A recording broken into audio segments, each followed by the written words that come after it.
नमस्कार सांग मैंने जय जगन्नाथ आसतु मोर आ गोटे छोटिया ब्लॉग को आपण स्वागत करुच्ची। आज आम बनईबा सजना फूलर गोटे रेसिपी। चलतु बर्तमान कड़ई रे किछि तेल दे से किछि फुटण देवा, गोटाए शुखिला लंका देवा। चाहिए आपण मैंने पियाज भी ऐड करेंगे। आम जेहेतु आज बिना पियाज रसुण हो तो से पियाज दूनी।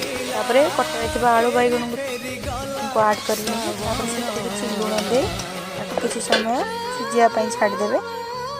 देखो ढाकुणी करी देखिए आलू बैगण जो सिझी जाइए से सजना फूल को आपने आड करेंगे। आड कर सारापर सजना फूल चीनी देवे तार टेस्ट आसवाई।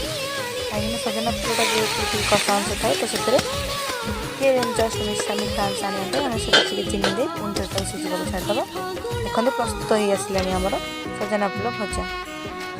वर्तमान प्रस्तुत आम सजना फूल भजा।